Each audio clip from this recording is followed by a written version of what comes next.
नमस्कार, मैं हूं आपके साथ मेघा कौशिक और आप देख रहे हैं जवाब तो देना पड़ेगा। इन दिनों ओपीएस और एनपीएस पर जंग देखने को मिल रही है।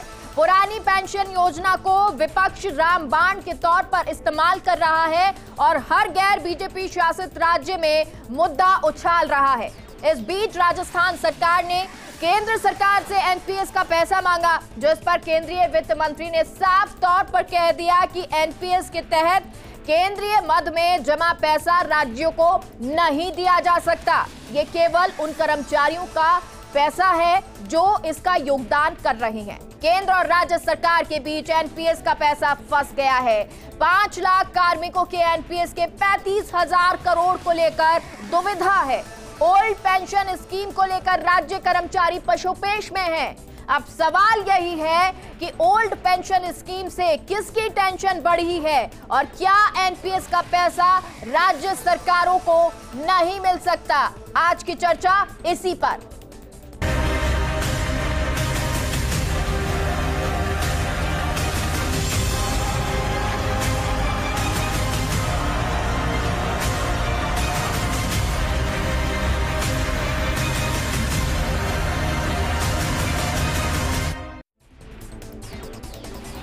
और चलिए चर्चा का भाग बनने के लिए हमारे साथ स्टूडियो में मौजूद है प्रतीक सिंह, है कांग्रेस नेता, तो आशीष चतुर्वेदी बीजेपी नेता जुड़ गए हैं, संतोष विजय कर्मचारी नेता, तो धीरज गुप्ता विषय विशेषज्ञ हैं। और सबसे पहले बात कर लेते हैं कर्मचारियों की ही, क्योंकि यहाँ मुद्दा फंसा हुआ है कर्मचारियों के लिए। आखिर वो जाए तो जाए कहाँ, कहाँ से पैसा निकालें, कहाँ से इनको पैसा मिलेगा। संतोष जी, देखिए, पेंशन की जो घोषणा माननीय मुख्यमंत्री जी ने की थी, उस दिन से कर्मचारी बहुत उल्लासित हैं और बहुत खुश थे। लेकिन अब बीच बीच में ये जो स्टेटमेंट आ रहे हैं, जैसे आज सेंट्रल फाइनेंस मिनिस्टर का आया है स्टेटमेंट कि भाई हम पैसे नहीं देंगे। माननीय मुख्यमंत्री जी का घोषणा किए जाने का आभार, और साथ ही आग्रह भी है कि अगर आपने घोषणा की है विधानसभा में और एग्जीक्यूट करने का मन बनाया है तो इसे संपूर्ण तरीके से एग्जीक्यूट किया जाए। इसकी फंडिंग पे इधर उधर की बातें नहीं की जाए, क्योंकि अब दोनों ही सरकारें शायद वोट बैंक की तलाश रही है कि कर्मचारी का वोट बैंक किसको मिले। तो निश्चित रूप से कर्मचारी पशुपेशा में नहीं है। कर्मचारी आशंकित जरूर है कि आखिर होगा क्या।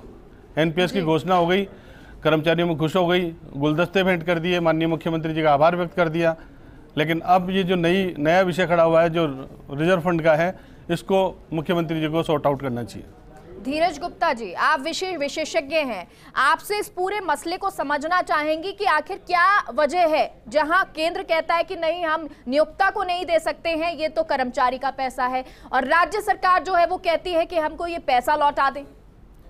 कि मेरा कहना ये है कि सेंट्रल गवर्नमेंट को राज्य सरकार की इस घोषणा से दूर रहना चाहिए और राज्य सरकार को भी ये चाहिए कि वो सेंट्रल गवर्नमेंट को इससे दूर रखे। एम्प्लॉयज़ को जो है वो राजनीति में ना धकेले। राज्य के मुख्यमंत्री जी ने, कांग्रेस सरकार ने अपने 8.25 साल में कार्यकाल में ये घोषणा करी, उनकी समझ में आया। टोटल 18 साल के बाद ये ओल्ड पेंशन स्कीम लागू की गई। तो देखिए, जब उन्होंने केंद्र सरकार से कुछ नहीं पूछा तो उनको केंद्र सरकार से कोई अपेक्षा नहीं करनी चाहिए, पहली बात। दूसरी बात, केंद्र का इसमें कोई योगदान नहीं है। आप नरेंद्र मोदी सरकार को, बीजेपी सरकार को, या जो भी सरकार वहां आती है, आप उसको अपनी इस घोषणा से अलग कर दीजिए। रही बात ये कि आपको इसको इम्प्लीमेंट करना है। देखिए, जो 35,000 करोड़, जो 40,000 करोड़ सन 2004 से आज तक पीएफआरडीए में जमा हैं, अगर उनकी बात की जाए तो अगर पीएफआरडीए, पहली बात तो मैं आपको बता दूं, सेंट्रल गवर्नमेंट के पास वो पैसा नहीं है, वो पैसा है पीएफआरडीए के पास। हमारा राजस्थान का जो है वो एम्प्लॉयज़ का 35,000 करोड़ रुपए है। जो आप मेरे जैसे लोग प्राइवेट एनपीएस में अकाउंट खोलते हैं, उनका पैसा है। अदर स्टेट में जो पेंशन स्कीम के स्थान पर न्यू पेंशन स्कीम है, उनका पैसा है। तो बहुत 20 लाख करोड़ रुपए कम से कम पीएफआरडीए में जमा है। तो स्टेट को क्या चाहिए? उन्होंने एक अच्छा निर्णय किया, चाहे देर से किया, कि मैं अपने राज्य कर्मचारियों के भविष्य को अच्छा समझते हुए अच्छा बनाने के लिए प्रयास करूंगा और उनको ओल्ड पेंशन स्कीम दूंगा। अब रही बात फंडिंग, तो वो 35,000 करोड़ तो यदि पीएफआरडीए स्टेट को दे भी देगा तो उनमें से एक नया पैसा स्टेट गवर्नमेंट एम्प्लॉयज को नहीं देगी आज की तारीख में। तो ये तो विवाद ही नहीं है, विवाद तो केवल पॉलिटिकल है, पैदा किया जा रहा है बयान देकर। मैं बताता हूं इसका क्या उपाय है जी। उपाय ये है, देखिए इसमें 50% कंट्रीब्यूशन जो था, नई पेंशन स्कीम जो थी, जो एनपीएस में जो पैसा जमा होता था, वो 50% एम्प्लॉय कंट्रीब्यूट करता था, 50% स्टेट गवर्नमेंट कंट्रीब्यूट करती थी। पहले ये 10-10% था, बाद में जो सरकार का हिस्सा है वो 14% सेंट्रल ने कर दिया, स्टेट ने नहीं किया था। निश्चित तौर पर स्टेट को भी लागू करना था। अफसरों ने एक झुंझुना मुख्यमंत्री जी को थमाया ये कि आप ओल्ड पेंशन स्कीम लागू कर दीजिए, तो जो न्यू पेंशन के लिए, new pension scheme national pension system से जुड़े हुए जो हमारे एम्प्लॉई हैं 114 के, उनके पेटे हम हर महीने जो पैसे काटते हैं, जो लगभग सालाना राजस्थान सरकार का 4000 करोड़ होता है, ये आपके पास बचत हो जाएगी। दूसरा, हम आपको पीएफआरडीए से पैसा ला देंगे, तो वो 35-40 हजार करोड़ आप इस चुनावी वर्ष में खर्च कर देना। बात ये है कि सरकार ये तय कर ले कि मेरे को मेरे एम्प्लॉयज का फ्यूचर सिक्योर करना है, तो उपाय बहुत आसान है। ठीक है प्रतीक जी, आप बता दीजिए, कह रहे हैं धीरज जी तो कि ये तो अगर सिक्योर करना चाहे तो हो जाएगा, तो ये मान के चलें कि ये चाहे मना कर दिया हो केंद्र ने, लेकिन ओल्ड पेंशन स्कीम में पैसा आएगा? देखिए, ये जो मांग थी ओल्ड पेंशन स्कीम लागू करने की, काफ़ी समय से कर्मचारी संघ और मजदूर संघ इस मांग को उठा रहे थे। 2018 में कैग की रिपोर्ट में भी ये कहा गया है कि सामाजिक और आर्थिक स्तर पे एनपीएस जो है वो नाकाम रही है। उसके बाद 2021 के अंदर जो था वो एक रिपोर्ट के अंदर ये कहा गया है कि इसके ऊपर दोबारा से समीक्षा होनी चाहिए। इसी आधार पे जो राजस्थान की सरकार थी, उन्होंने कर्मचारी को एक तोहफा दिया, ओल्ड पेंशन स्कीम उसके अंदर दी। जैसा कि अभी मेरे साथी बता रहे थे कि अभी नई पेंशन स्कीम के अंदर 50-50% दोनों का हिस्सा कटता है और पुरानी में 10-10% कटता था। तो वही तो हम मांग रहे हैं कि जो हमने 50-50% जो काटा है वो हमको दे दीजिए, 50% जो बचा हुआ होगा वो कर्मचारी को दे दिया जाएगा, और जो सरकार का जो होगा, कोई बात नहीं, मना कर दिया तो राजस्थान सरकार ने तो ये स्कीम लागू कर दी है और ये कर्मचारियों को उसका पैसा मिलना भी शुरू हो गया है। आप देखिए, जैसे चुनावी अलग अलग जो राज्य थे उसके अंदर बीजेपी बोल रही थी कि इन्होंने लागू तो कर दिया, देंगे बाद में, नहीं देंगे, पता नहीं क्या। उसके बाद में आप देखिए मुख्यमंत्री जी ने 3-4 लाभार्थियों के वीडियो भी मुख्यमंत्री जी ने पोस्ट किए और वो कहते हुए नजर आ रहे हैं कि उनको मिल चुका है। पर्सनल अकाउंट खुलवा दिया गया है, पर्सनल अकाउंट खुल जाएगा। लेकिन मैं आपको क्या कह रहा हूँ, अभी नहीं, जो पहले हाँ बनेंगे, पहले डॉक्यूमेंट साइन होंगे, उसी के बाद तो अकाउंट खुलेंगे। पहले हाँ तो करे केंद्र सरकार भाग रही है क्योंकि वो चाहती है कि यहाँ का जो ओल्ड पेंशन स्कीम लागू की है राजस्थान सरकार ने वो विफल हो जाए। लेकिन मैं आपको यकीन दिलाता हूँ केंद्र सरकार ने हाई नहीं की है, फिर कैसे पूरा पैसा अगर राजस्थान सरकार को नहीं भी मिलेगा तो भी ये ओल्ड पेंशन स्कीम जारी रहेगी। कर्मचारियों को उनका जो हक है ओल्ड पेंशन स्कीम का वो मिलता रहेगा। ठीक है आशीष जी, एनपीएस को लेकर क्या कर्मचारी आशंकित है या डरा हुआ है? क्यों इतना विरोध नजर आता है? देखिए मेधा जी, मैंने धीरज जी को भी बहुत ध्यान से सुना है। उन्होंने बहुत स्पष्ट रूप से कहा है कि जब राज्य सरकार ने ये घोषणा की कि हम ओल्ड पेंशन स्कीम को दोबारा रिवाइव करेंगे, तो उन्होंने केंद्र सरकार से कोई राय नहीं ली। ये उनका एक तरफा डिसीजन था कि हमको इसको लागू करना है। और देखिए मेधा जी, अगर हम पिछले कई दिनों में स्टेटमेंट देखें, चाहे हम नीति आयोग के उपाध्यक्ष सुमन बेरी जी का स्टेटमेंट देख लें, चाहे हम अरविंद पनगड़िया जी जो पहले उपाध्यक्ष रह गए नीति आयोग के, उनका स्टेटमेंट देख लें, या कांग्रेस के ज़माने में जो प्लानिंग कमीशन के वाइस चेयरमैन थे मोंटेक सिंह अहलूवालिया, उनका स्टेटमेंट देख लें, सबने ये कहा है कि ये देश की अर्थव्यवस्था के लिए बहुत ही घातक होगा। आप देखिए, उन्होंने तो कहा है कि ये बड़ा सिंफुल रहेगा, मतलब बड़ा पापपूर्ण निर्णय होगा। देखिए मेधा जी, हमारे देश में बहुत चुनौतियां हैं और केंद्र सरकार बहुत सारी गरीब कल्याण की योजनाएं चला रही है। उसको बहुत पैसा शिक्षा पे, स्वास्थ्य पे, ट्रांसपोर्ट पे खर्च करना पड़ता है। मुझे बताइए मेधा जी कि कांग्रेस ने जैसे बोल रहे हैं ना कि हमने केंद्र सरकार से पूछा नहीं, हम लागू कर देंगे। आप देखिए, चुनाव के पहले इन्होंने एक झुंझुना दिया था कि हम किसानों का संपूर्ण कर्जा माफ करेंगे। इनको इसका आइडिया नहीं था कि वो टोटल कितना आ रहा है। वो टोटल जो अमाउंट था नेशनलाइज बैंक का मिलाकर के 1 लाख करोड़ से ज्यादा था। सरकार ने हाथ खड़े कर दिए ना, सरकार नहीं कर पाई, किसानों का कर्जा माफ क्यों नहीं कर पाई, अब बार बार आप केंद्र सरकार पे ढोलते हैं। अरे भाई, आपने क्या केंद्र सरकार से पूछा था कि अपने घोषणा पत्र में लागू करने के लिए?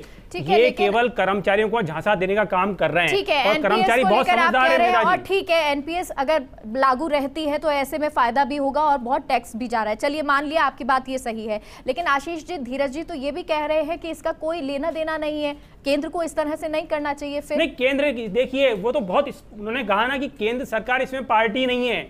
पीएफआरडीए जो है, जिसके यहाँ पे ये अमाउंट जमा है, उसके वहां पे जब राज्य सरकार ने उस ट्रस्ट में साइन किए थे जनवरी 2004 में, तो बहुत स्पष्ट रूप से लिखा हुआ है कि ये जो पैसा है वो एम्प्लॉयर को नहीं मिलेगा, मतलब राज्य सरकार को नहीं मिलेगा, मिल सकता केवल कर्मचारियों को मिल सकता है इसका पैसा।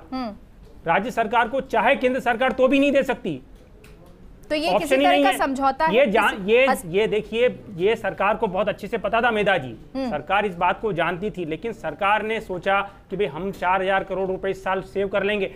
जिनको ओल्ड पेंशन स्कीम देनी है, अधिकतर कर्मचारी तो 2030 के बाद रिटायर होना है, तो सरकार को लगा कि हम 4000 करोड़ का जो कॉर्पस है वो हर साल बचाते रहेंगे और अल्टीमेटली आगे की सरकारों को देना होगा, आगे इनको आना नहीं है, तो हम कुछ भी उलझुल वादे कर दें। आशीष, प्रतीक जी। देखिए, आशीष जी ने बड़ी सारी बातें कर दी, लेकिन ये नहीं बताया कि वो ओल्ड पेंशन स्कीम के फेवर में है कि अगेंस्ट में है। पहली चीज़ तो वो क्लियर करें कि वो ओल्ड पेंशन स्कीम के फेवर में है कि अगेंस्ट में है। दूसरी बात, जो जनवरी 2004 के लिए जो बता रहे हैं कि राज्य सरकार ने जो समझौता साइन किया था, तो उस समय पे जो मुख्यमंत्री थे वो कौन थे, वो भी वो बता दें कि कौन मुख्यमंत्री थे, तो वो पता लग जाएगा जनता को भी कि किसने साइन किया था। और तीसरी बात मैं कह रहा हूँ, अगर पीएफआरडीए के फंड में है अगर वो पैसा, तो वो जवाब देना सीतारमण जी क्यों दे रही हैं? सीतारमण जी इसलिए दे रही हैं क्योंकि वो केंद्र सरकार के एक मंत्रालय के अंदर में आता है, और जो पैसा अगर राज्य सरकार से कटा हुआ है तो राज्य सरकार को मिलना चाहिए, राज्य सरकार का हक है। ये बहुत सारी चीजों में, किसी भी, चाहे आप ईआरसीपी की बात ले लीजिए और ले लीजिए, हर चीज में केंद्र सरकार राजस्थान के कोई भी किए हुए काम के अंदर अड़ंगा लगा देती है। दूसरी बात ये कह रहे हैं हमने ओल्ड पेंशन स्कीम लागू करने के बाद भी आप देखिए राजस्थान ने आर्थिक तौर पर किस तरीके से तरक्की की है। 2-3 दिन पहले रिपोर्ट आई है, टॉप 5 के अंदर दूसरे नंबर पे राजस्थान है और बीजेपी शासित टॉप 5 में एक भी राज्य नहीं है। तो राजस्थान अपने समृद्धि की तरफ बढ़ चुका है। अब केंद्र सरकार कितना भी रोकने की कोशिश करे, राजस्थान रुकेगा नहीं, एक नए आयाम हम स्थापित करके रहेंगे। आशीष जी, देखिए मेधा जी, बार बार चीज़ें रिपीट करने से कोई फायदा नहीं है। सबको पता है, सारा देश जानता है कि 2004 से लेकर के 2014 तक केंद्र में कांग्रेस की सरकार रही है। मनमोहन सिंह जी देश के प्रधानमंत्री रहे हैं, उसमें 5 साल का ऐसा कालखंड भी आया जब अशोक गहलोत जी राजस्थान के मुख्यमंत्री रहे हैं, केंद्र में भी प्रधानमंत्री कौन था और मुख्यमंत्री कौन था, बताइए आप। तब आपने उसको लागू नहीं किया। हो क्या रहा है मेधा जी, कांग्रेस लगातार चुनाव दर चुनाव हार रही है। पिछले 2 आम चुनावों से वो देश के मुख्य विपक्षी दल का दर्जा भी हासिल नहीं कर पा रही है, तो वो ऐसे बातें करती है जिसको नहीं। मैंने तो आपसे सिंपल 2 सवाल पूछे, आप बता दें आप ओल्ड पेंशन स्कीम के फेवर में क्या अगेंस्ट में? आपके सवालों को जवाब देने के लिए बाध्य नहीं हूं। नहीं, ये तो गलत बात। ये जनता का सवाल है, कर्मचारियों का सवाल है, ये मेरा सवाल नहीं है, ये मेरा सवाल नहीं है, ये जनता का सवाल है, कर्मचारियों का सवाल है। 2019 के चुनाव में एक नारा दिया था, न्याय आपके लिए, जिसमें हर महिला के खाते में 6000 रुपए महीने की बात की थी। देश की जनता समझदार है ना, इनके झांसे में नहीं आई है। देश की जनता को पता है कि कौन सी सरकार है जो वादों को पूरा कर सकती है, ऐसी कौन सी सरकार है जो गरीब कल्याण की योजनाएं चला सकती है, ऐसी कौन सी सरकार है जो हमारे जीवन के स्तर को सुधार सकती है। देश की जनता बहुत समझदार है। सवाल का जवाब नहीं दिया, घुमा दिया है। मैं तो सिंपल पूछ रहा था कि आप मुझे बता दीजिए कि आप ओल्ड पेंशन स्कीम के फेवर में है कि अगेंस्ट में है। सिर्फ एक लाइन का जवाब है, आप बता दीजिए ना, कैमरे पे क्यों नहीं बता रहे आप? बोलिए आशीष जी। नहीं मेधा जी, मैं इस तरह से डिबेट करता नहीं हूँ। देखिए कांग्रेस का कोई भी एरा गैरा प्रवक्ता यहाँ पे आ जाता है और इस तरह से डिमांड करता है, इस तरह से नहीं किया जाता है। जब बातचीत हो रही है तो बहुत ढंग से होनी चाहिए। और ये क्या इनका बातचीत का जो स्तर है वो गिर चुका है, और यही वजह है, तो कर्मचारियों की हम बात करें, बौखलाहट बता रही है कि इनकी वजह कि हारने वाले 2023 बात नहीं है। इसमें सिर्फ ये समझना है कि दिक्कतें कहाँ हैं, टेक्निकली दिक्कत कहाँ है और कैसे ये कर्मचारियों को लाभ मिलेगा, चाहे वो एनपीएस हो या ओपीएस हो। धीरज जी, जहां बीजेपी कहती है कि नहीं गड़बड़ हमारी तरफ से नहीं है, राज्य सरकार कहती है कि हम करने को तैयार है, लेकिन केंद्र नहीं मानती है, अब इसका कहां से उपाय निकलेगा? देखिए, मैंने पहली बार में ही कहा केंद्र से इसका कोई लेना देना नहीं है। अननेसेसरी स्टेट में जो सत्तारूढ़ पार्टी है उसके नेता इसका सारा ठीकरा भारत सरकार के माथे मढ़ना चाह रहे हैं। फार्मूला तो मैं अभी आपके सामने बता दूंगा किस तरीके से इसको एग्जीक्यूट किया जा सकता है। लेकिन उसकी कंडीशन है कि राज्य की सरकार ये हट छोड़े कि मैं इस 40,000 करोड़ को इस साल में ख़त्म करके चले जाऊंगा और 4,000 करोड़ रुपए पर ईयर, अगले साल 4,500 करोड़, उसके बाद 5,000 करोड़, ये हर साल 10% की दर से बढ़ता जाएगा। इस पैसे को मैं बचाऊंगा और लास्ट में जब 10 साल 15 साल के बाद बर्डन आएगा तो वो सरकारें भुगतेंगी। ठीक है प्रतीक जी, इसका जवाब दे दीजिए। देखिए, मैंने तो अभी बताया, अगर केंद्र सरकार पैसा नहीं देगी तो भी ओल्ड पेंशन स्कीम लागू रहेगी और लागू हो चुकी है, लोगों को मिलने लगेगा। पैसा कहां से आएगा? पैसा तो मैंने आपको बताया, अभी आप आर्थिक ग्रोथ देख लीजिए ना राजस्थान की, अभी मैंने बताया कल 2-3 दिन पहले ही सर्वे आया है। तो पैसा तो जब बजट आएगा, बजट के अंदर एलोकेशन होगा। जब मुख्यमंत्री जी ने कोई बात करी है तो उसके बजट एलोकेशन के साथ ही बात करिए। ठीक है, और अब एक लास्ट कमेंट ले लेते हैं। संतोष जी, कर्मचारी इसको कैसे लेता है? क्या पशुपेश की स्थिति है? ये मानता है कि ओपीएस लागू होती है, उसके पास पैसा आ रहा है, या पैसे की बात जो कह रही है कि अभी तक पर्सनल जो अकाउंट है वो नहीं खुले हैं, कहीं बीच की स्थिति बन रही है? नहीं, कर्मचारी तो बहुत उत्साहित है कि ओपीएस लागू हो गई। और मैं आदरणीय बीजेपी के प्रवक्ता जी को बता भी दूं कि अभी हिमाचल में जो चुनाव लड़ा गया है वो कर्मचारियों को पेंशन के नाम पे चुनाव लड़ा गया और चुनाव जीत भी गई पार्टी। हो सकता है इसके बाद ही निर्मला सीतारमण जी ने स्टेटमेंट दिया हो कि हम ये पैसा राज्य सरकार को नहीं देंगे, एम्प्लॉय का हो या एम्प्लॉयर का हो। धीरज जी ने बताया कि ये पैसा गवर्नमेंट का कोई लेना देना ही नहीं है, फिर भी बीच में गवर्नमेंट आ रही है। ठीक है, और इसीलिए जो कर्मचारी है वो वर्ग ये चाहता है। और देखिए, ये बात सिर्फ कर्मचारी के लिए है कि आखिर वो क्या करेगा, वो पशुपेश की स्थिति में ना जाए। जब इस तरह की बात होती है कि केंद्र से मांगा गया पैसा, केंद्र से पैसा नहीं आया, राज्य सरकार कह रही है कि अभी हम पत्र लिख रहे हैं, केंद्र सरकार कह रही है कि हम दे नहीं सकते, इसमें सबसे ज्यादा समस्या होती है कर्मचारी के लिए। तो वो नहीं बननी चाहिए और बीच का रास्ता निकलना जरूरी होता है। बहुत बहुत शुक्रिया आप सभी का हमारे साथ इस डिबेट का हिस्सा बनने के लिए। एक छोटे से ब्रेक के लिए रुकते हैं, कहीं मत जाइए, जल्द लौटते हैं।